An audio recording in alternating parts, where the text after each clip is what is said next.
네, 우리 인사 나누시겠습니다. 하늘 복 많이 받으십시오. 함께 기도하며 감사합니다. 네, 우리 계속해서 우리가 마가복음 8장 27절의 시작으로 예루살렘을 향한 여정을 걷고 있는 예수님과 제자들의 모습을 보고 있습니다. 소위 길 위에서 가야 할 길을 말씀하시는 예수님을 만나게 됩니다. 예수님은 자신이 메시아로서 오심을 말씀하시면서 십자가를 말하고 부활을 말씀하십니다. 십자가 후에 있을 부활을 말씀하시죠. 제자들에게도 각자의 십자가를 따라 지고 자신을 부인하며 가야 할 것을 말씀하십니다. 그런데 우리가 계속해서 확인하고 있는 것처럼 제자들은 그 말씀을 온전히 이해하고 있지 않음을 봅니다. 그런 차원에서 등장하고 있는 게 이 높은 산에서 예수님이 영광스럽게 변화된 모습을 경험한 사건이 등장하는 겁니다. 소위 이 변화산에서의 체험이 그런 연장선에서 등장하고 있는 것이죠.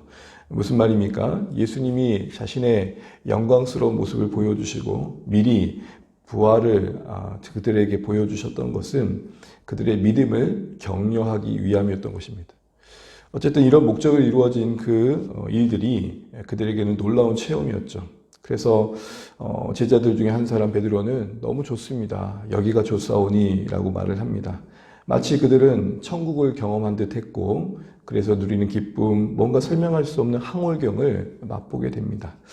여러분, 우리도 신앙생활 하다 보면 이런 체험을 할 때가 있습니다. 예배 중에 찬양하는 가운데 또 어떤 집회 가운데 수련회 가운데 이런 은혜의 체험들을 할 때가 있습니다. 찬양하다 보면 또 말씀 듣다 보면 세상 근심 다 사라지고 정말 천국에 와 있는 듯한 느낌들을 우리가 종종 경험합니다. 그리고 그 시간들이 계속되면 좋겠다. 세상을 잊은 듯 고요함과 평온함 속에 거하는 그 시간을 뺏기고 싶지 않은 마음을 가질 때가 있습니다. 여기가 좋사오니라고 할 만큼 오래오래 머무고 싶은 신앙의 경험들을 우리가 할 때가 있습니다. 그런데 여러분 어떻습니까? 주일 예배는 1시간 정도 넘은 예배 시간을 지나고 나면 맞춰집니다. 수련회도 집회도 시간이 지나면 끝납니다. 무슨 말입니까? 현실로 돌아와야 한다는 것이죠. 아무리 높은 산 정상에서 보는 세상이 아름다워도 아무도 그 정상에서 살지는 않습니다. 내려와야 합니다. 오늘 10절의 말씀을 보시게 되면 이렇게 시작하죠. 9장 10절을 보시게 되면 이렇게 9장 9절입니다. 9장 9절을 보시게 되면 그들이 산에서 내려올 때에 지금 산에서 내려오시는 것으로 지금 예수님의 모습이 표현되고 있습니다. 결국은 내려온다는 말은 무슨 말입니까? 현실로 돌아와야 한다는 것이죠. 삶의 현장으로 되돌아가야 한다. 이게 산 아래로 내려가는 예수님과 제자들의 모습에서 보게 되는 것입니다. 그런데 산 아래의 현실은 어떠했습니까? 특별히 변화산에서 경험했던 너무 좋았던 그 기억에 비교해 본다면 어떻습니까? 혼돈이 있고 갈등이 있고 긴장이 있고 뭔가 실패감 속에 머물러 있는 모습을 우리가 읽는 내내 보게 됩니다. 예배 시간에 천국을 경험하고 나서도 마치고 나서 우리가 경험하게 되는 것들이 무엇입니까? 예배 중에는 참 말씀 앞에 머무는 동안 마음이 좋았고 찬양하는 가운데 하늘을 바라보는 가운데 참 평안이 있었는데 마치고 나서는 물론 서로 반갑게 인사하지만 내색은 할 수 없지만 나와 다른 어떤 기질과 성향을 갖고 있는 성도들 가운데서 왠지 모를 긴장감을 갖게 되고 또 그 관계 속에서 다른 사람이 나를 어떻게 여길까라는 복잡한 마음과 싸우죠. 또한 은혜를 체험하고 정말로 기쁨을 가득 안고 내가 가족들을 사랑하는 마음으로 섬겨야지 모두를 품을 듯 넉넉한 마음으로 집에 돌아가지만 문을 떡하니 여는데 가족들의 그 말 한마디에 은혜는 금세 고갈되죠. 그 어떤 버릇없는 태도와 행동들에 속상해지죠. 또 어느새 엉망진창이 된 거실 한복판을 보면서 분을 쏟아내게 되는 거예요. 돌아온 현실에 부딪히는 모습들이 그렇게 우리를 식어지게 합니다. 본문의 산 아래의 현실도 다를 바 아님을 보게 됩니다. 특별히 변화산에서 여기가 좋사오니 라는 체험에 비교해 보면 더구나 더 그렇습니다. 여러분 9절을 볼까요? 9절을 보시게 되면 그들이 산에서 내려올 때 예수께서 뭐 하시죠? 경고하십니다. 이 경고한다는 말이 무슨 말입니까? 제자들의 입장에서는 긴장해야 했다는 것입니다. 경고의 내용이 뭡니까? 지금 봤던 거 아무에게도 말하지 말라는 겁니다. 그렇게 말씀하신 이유는 뭡니까? 아직까지 그들이 보았던 것에 대한 온전한 이해를 갖지 않았기 때문에 체험만 전달될까봐, 그런 신비로운 현상만 전달될까봐, 내용 없이 전달될까봐 우려하셨던 거고, 그래서 부활 후에 이 이야기를 너희가 나누면 좋겠다 기한을 미루신 거죠. 여러분 10절부터 13절 말씀을 보시게 되면 여러분 우리가 10절부터 13절 말씀을 보시게 되면 10절만 한번 읽어보겠습니다. 10절이요. 시작. 그들이 이 말씀을 마음에 두며 서로 문의하되 죽은 자 가운데 살아난 것이 무엇일까 하고, 그 뒤에 내용이 이어지는 그들이 고민했던 내용이 뭡니까? 예수님이 이제 죽으심과 이제 부활을 얘기하니까 부활과 연관해서 엘리야가 생각났고, 만약에 예수님이 부활하시는 그분, 그 약속된 그분이라면 앞에 엘리야가 왔어야 되는데 도대체 엘리야는 누구지? 이런 생각들을 하고 있는 것입니다. 무엇입니까? 뭔가 풀리지 않는 의문들을 갖고 있죠. 납득되지 않는 복잡한 생각들과 고민을 하고 있습니다. 산 아래의 현실이 그렇습니다. 14절 한번 읽어보겠습니다. 14절. 이에 그들이 제자들에게 와서 보니 큰 무리가 그들을 둘러싸고 서기관들이 그들과 더불어 변론하고 있더라. 큰 무리가 제자들을 둘러싸고 있는 것을 보게 됩니다. 산 아래의 현실은 어떻습니까? 참으로 다양한 여러 사람들을 여러 경우에 따라 만납니다. 그리고 그들 각자의 요구에 우리는 때로는 감당할 수 없는 요구 앞에 스트레스를 받죠. 뭔가 해줄 수 있는 것들은 부탁하면 넉넉히 들어줄 수 있을 것 같은데, 뭔가 내가 감당하기 버거운 것들은 스트레스가 됩니다. 또한 특히 예수님과 제자들과 예수님을 모함하기 위해 기회만 엿봤던 서기관들이 지금 논쟁하고 있습니다.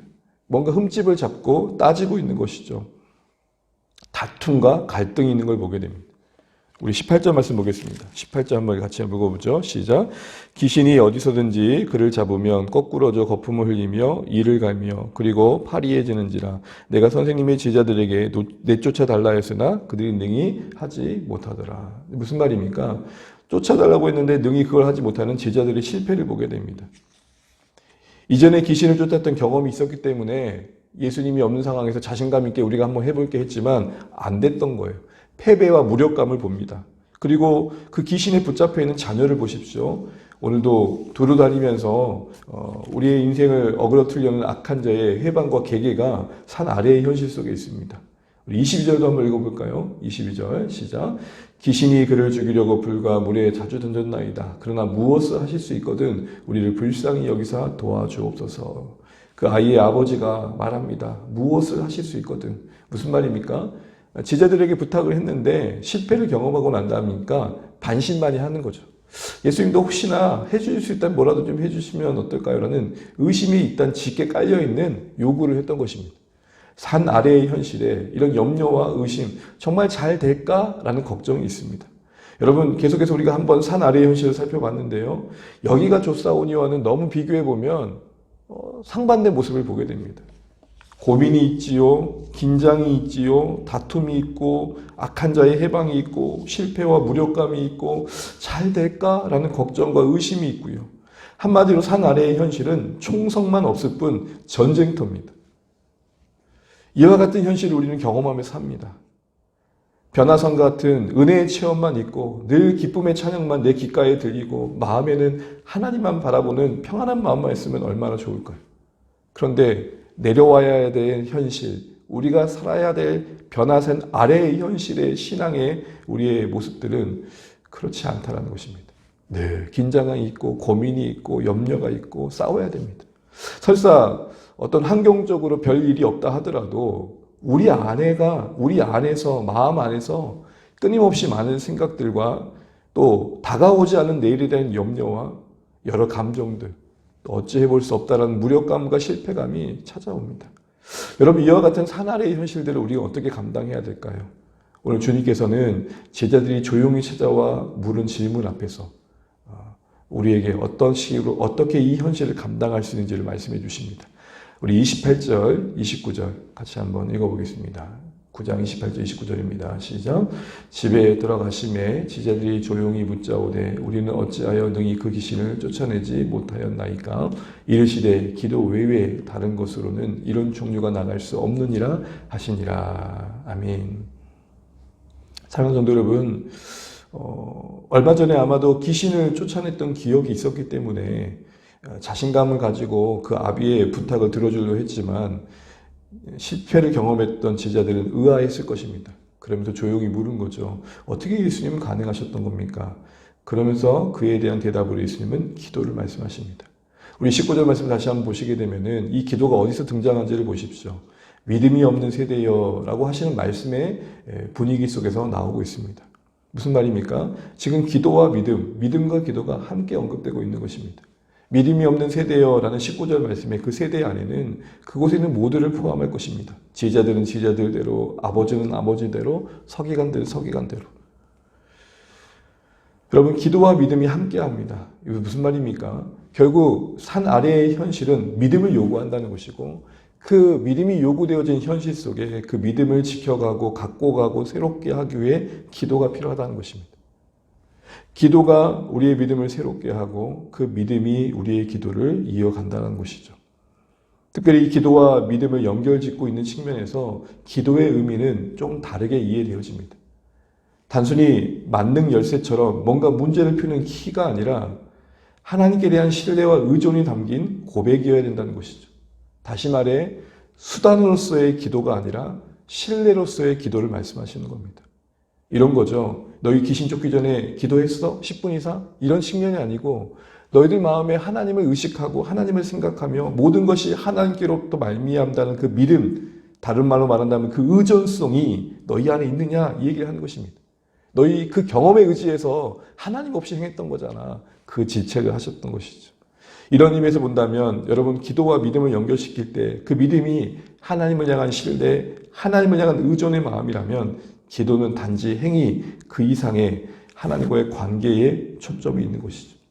기도라는 행위를 통해서 하나님께는 관심이 없으면서 기도라는 행위를 통해 하나님의 능력을 빌려온다라고 생각하면 우리의 기도는 만능 열쇠와 같을 것입니다. 그러나 하나님이 의도하신 기도는 그게 아니라는 것이죠. 하나님께 시선을 두고 하나님을 의존해야 하는 연약한 우리의 실존을 인식하면서 하나님께 나아가는 것입니다. 그래서 모든 것이 하나님께로부터 말미암았다라는 것을 잊지 않는 것, 그 의지하는 마음의 의존성의 증거가 기도다라는 것입니다. 이와 같은 기도들이 우리의 신앙의 산 아래의 현실을 감당해낸다는 것입니다. 다시 말해 의지하는 마음이 능력이 된다. 의지하는 마음이 열매가 된다. 의지하는 마음이 내 힘으로 감당할 수 없는 그 냉혹한 산 아래의 현실 속에 열매 맺게 하신 하나님의 은혜의 근원이 된다 말씀하시는 것입니다. 우리 안에 들었던 수많은 말씀들이 품은 선한 생각들이 하나님을 의지하는 가운데 열매 맺어 간다라는 것입니다. 그런 의미에서 여러분 신자로서 산 아래에서 요구받고 있는 여러 책임들, 또 살아내야 될 일상들, 관계들, 그 현실을 어그러뜨리는 악한 자의 유혹을 이김, 이 모든 게 의존하는 마음이 담긴 기도에 있다라는 것입니다. 그래서 예수님께서도 지상생애를 보내시면서 그 공생의 여정 속에 그렇게 숱하게 기도하는 모습들을 보여주셨죠. 새벽 5일에 미명이 기도로 시작했었고 또 제자들을 세우시는 중요한 선택들 앞에 굳이 그렇게까지 하실 필요가 있을 만큼 밤새 기도하셨죠. 기도로 보냄받으신 그 예수님 그 스스로의 사명을 감당하신 모습을 보여주셨던 것입니다. 우리 흔히들 이런 말씀하지 않습니까? 하나님의 아들이신 예수님도 이렇게 아버지 하나님을 의지하셨다면 우리는 어떠해야 될까요? 말씀을 맺어봅니다.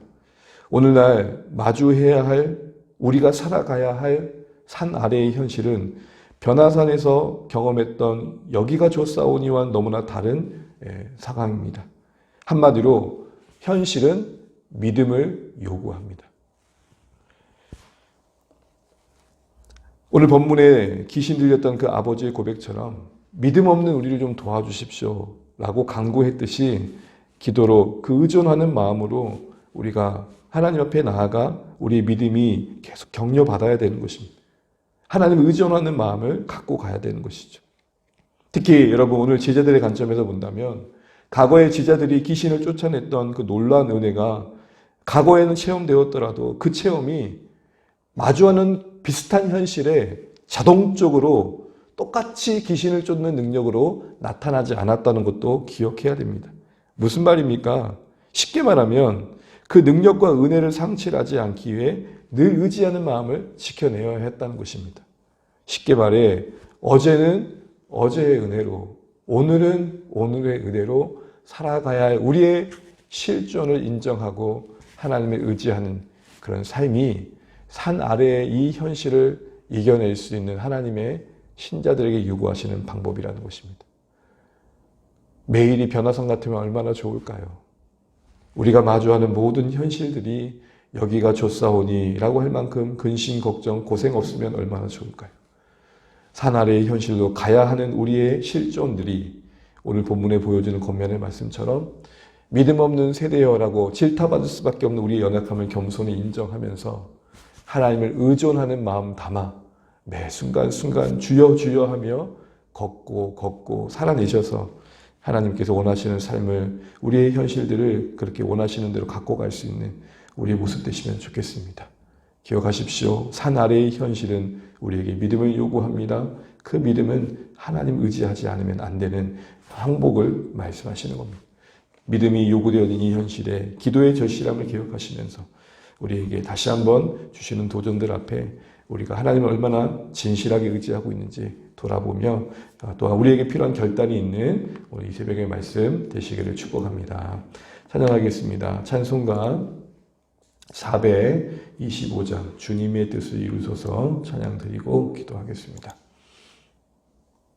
425장 찬양 드리겠습니다.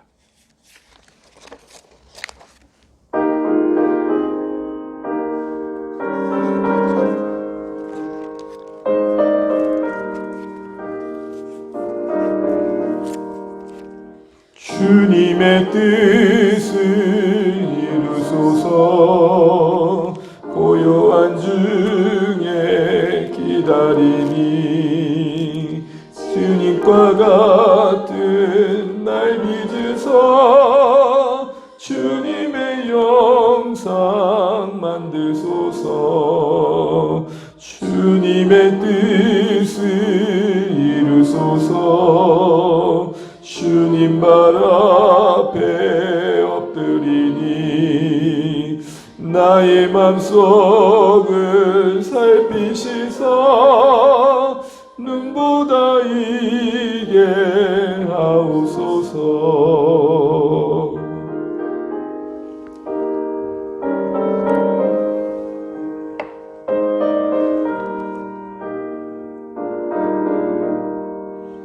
주님의 뜻을 이루소서. 병들어 몸이 피곤할 때 권능의 손을 내게 펴서 강건케 하여 주옵소서. 주님의 뜻을 이루소서. 온전히 나를 주장하사 주님과 함께 동행함을 만민이 알게 하옵소서. 아멘.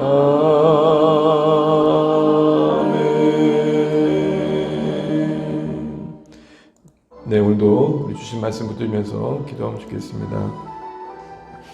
오늘 산 아래로 내려와야 될 제자들의 모습 속에 그들이 마주한 현실 속에서 믿음을 요구하심을 봅니다. 그 믿음이 우리가 하나님을 의지하며 지켜가지 않으면 또 어느새 믿음이 또 식어지고 또 우리가 어느새 믿음이 있었나 하는 자리에 있는 것을 보게 됩니다. 산 아래의 그 갈등과 긴장, 때로는 염려, 근심, 그 모든 현실들을 우리가 감당하기 위해 날마다 하나님을 의지할 수밖에 없는 우리의 연약한 실존을 인정하면서 우리 주 안의 모든 가족들이 처한 그곳에서 또 각자의 자리에서 또 주의 몸된 교육문제로 나와서 주님을 의지하는 믿음의 선택들이 있었으면 좋겠습니다. 믿음으로 주님을 찾고 주님을 찾는 중에 믿음을 격려받으며 하나님이 허락하시는 삶들을 잘 감당하는 우리 주 안의 가족 될 수 있도록 기도해 주시기 바랍니다. 이 시간 또 우리가 또 한 주를 시작합니다. 감당할 수 있는 힘 주시고 또 말씀대로 살아갈 수 있는 은혜 달라고 기도하시면 좋겠고, 특별히 우리가 VIP를 작정했는데 이제 우리가 마음으로 품고 기도하며 섬기는 가운데 하나님의 도우심 속에 정말 하나님의 손길로 그들에게 다가가는 발걸음들로 아름답게 쓰임받는 시간들이 되게 해달라고 기도하시면 좋겠고, 또 무엇보다도 우리 자녀 세대를 또 기억하면 좋겠고, 또 하나님을 더욱 가까이, 또 한 영혼을 더 기꺼이 또 우리가 섬길 수 있는 마음들 공동체 가운데 충만하면 좋겠습니다. 시간 또 울산 땅 위에 세우신 교회들 기억하며 기도하시면 좋겠고, 또 오늘 하루도 우리 각자의 삶자리에 우리 가족들 위해 은혜 임하도록 기도하시면 좋겠습니다. 각자 기도하시고 오늘도 주 안에서 승리하시는 복된 한 날 되시길 바랍니다. 기도하시겠습니다. 하나님 감사합니다. 오늘 우리가 마주하는 현실, 변화생 그 아래의 현실은 여기가 좋사오니라는 그 현실과 너무 다르다는 것을 다시 한번 알게 됩니다. 하나님 근심이 없었고 너무 좋았던 그 산 위에서의 경험과 다르게 하나님 마주해야 할 현실에 하나님 우리의 흔들리는 마음을 봅니다.